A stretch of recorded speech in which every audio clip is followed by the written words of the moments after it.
नमस्कार मित्रांनो, बहुतांशी घरामध्ये सध्या एक डायलॉग नेहमीच ऐकायला भेटतोय आणि तो म्हणजे माझ्यासाठी माझ्या बापानं काय केलं. त्या ठिकाणी आईवडिलांचा उल्लेख होतो आणि हा डायलॉग येतो केव्हा की ज्यावेळेस आई वडील मुलांच्या मागणीला कुठं कमी पडतात. म्हणजे जर मुलांच्या मागण्या ज्या आहेत त्या दशा पुरवठा वडील करत असतील तर त्याच्या आयुष्यामध्ये तो हिरो असतो. पण त्याच्या मागण्या जर तो पूर्ण करू शकत नसेल तर मग तो खलनायक ठरतो आणि मग तिच्या तोंडून हे वाक्य बाहेर पडतं, वारंवार पडतं की माझ्यासाठी बापान केलाय काय, कधी काय मागू द्या, नाहीच म्हणताय.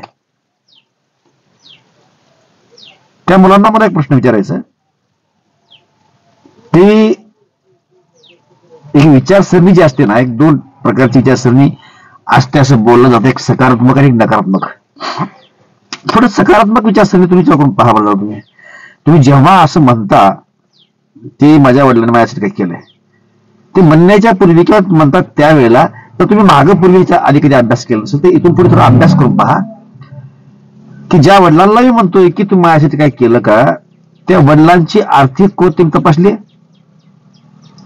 म्हणजे मला असं म्हणायचे की तुम्ही असं म्हणताय की बाबा मला आता व्यवसाय करायचा आणि चार पैसे कमाई करायचे, मला एक ऑटो घेऊन द्या, मी पॅसेंजर लावत चालवेन, माल वाहत चालवेन, किंवा मग आपण शेतकरी असेल तर मला गाई द्या, म्हशी घेऊन द्या, असं काही म्हणू आपण. एखाद्या म्हणाल की बाबा चला मी कुठं पानटपरी टाकतो आणि मला पानटपरी टाकायला ₹2 लाख लागणार, तेवढे द्या, तुम्ही अशी मागणी करताय. आणि मग वडिलांची कुवत असेल ना तर कुठलेही वडील नाही म्हणत नाहीत. पण वडिलांची कुवत नसेल तर ते नाही म्हणणार. तुम्ही हा कधी प्रश्न स्वतःला विचारून बघितला की माझ्या वडिलांची आर्थिक कुवत, मी जी मागणी करतो तेव्हा आर्थिक कुवत आहे का, मी सोडून माझ्या वडिलांना आणखी काही मुलं आहेत का, त्यांना त्या मुलांचा काही खर्च आहे का, शिक्षण असेल, लग्न असेल का, बहिणी असतील तर ह्या सर्व गोष्टीचा खर्च आहे का, तो त्यांना सध्या करायचा आहे का, किंवा मग त्यांनी पूर्वी केलेला आहे का, त्यांच्यावरती काय कर्ज आहे का, ह्या सगळ्या गोष्टींचा अभ्यास कोण करणार, तुम्हीच करायचा ना. आणि तुम्ही तो अभ्यास न करता जर त्या वडिलांना म्हणत असाल की तुम्ही असेच काय केलंय तर तुम्ही एक गोष्ट लक्षात ठेवा, असा डायलॉग तोंडातून बाहेर करणारे लोक आयुष्यामध्ये यशस्वी कधीच होत नाहीत. कारण त्यांना अपेक्षा असते की वडिलांनी माझ्यासाठी करायचे. अरे तुम्ही आज व्यवसाय काहीतरी करायचे म्हणून वडिलांकडे मागणी करताय, ह्या कोतीला तुम्ही आलात, त्या वयाला तुम्ही आलात, तुम्ही जर वडिलांना म्हणता सर की मला काहीतरी करून द्या, तुमच्या मनाकडे बळ नाही का, तुम्ही स्वतः करा. असे अनेक लोक आहेत की जे इथून बाहेर पडतायत, शहरामध्ये जात आहेत, घरून रुपया घेऊन जात नाहीत, 100-500 कुटुंबी बाहेरून तिकटाला घेतात, बाहेर पडतात आणि तिकडे जाऊन 5-10 वर्षामध्ये विश्वविद्यालय निर्माण करतात.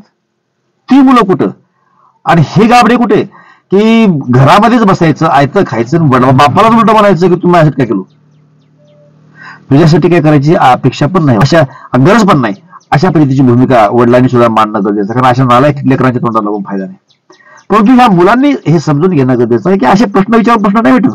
तुम्ही तुमच्या घराची कुवत बघा, त्याची आर्थिक स्थिती का पहा, त्याला आणखी खर्च का पहा, काही कर्ज हो बसले का बघा, तुम्ही जी मागणी करता त्यामुळे किती कर्ज होणार आहे तेही पहा, समजून घ्या विषय.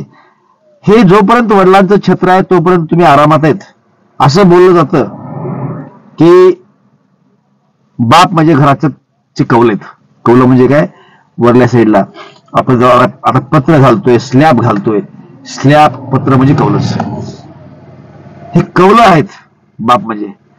आणि ज्या दिवशी हे कौलं जे आहेत ते कमजोर बनतील, कौलं ढासळतील, त्या दिवशी आजपर्यंत ऊन वारा पावसापासून तुमचं संरक्षण हे कौलं करत होते, आता मात्र ऊन वारा पाऊस तुमच्या घरामध्ये प्रवेश करेल. म्हणजेच काय, तुमच्या आयुष्यामध्ये दुःख येऊ नये, अडचणी येऊ नयेत यासाठी संघर्ष करणारा बाप जर नसेल तर तुम्हाला आयुष्यामध्ये किती तरी अनेक संकटाला सामोरं जावं लागेल ह्याची कल्पना आपल्याला नाही. त्यामुळं घरामधला करता म्हणून बाप जो आहे किंवा जो कोणी करता असेल त्याला सांभाळण्याचा प्रयत्न करा, त्याला जपण्याचा प्रयत्न करा, त्याची मानसिकता समजून घ्या, तोही माणूस आहे. अन्यथा तुमची बरबादी कुणीही रोखू शकणार नाही.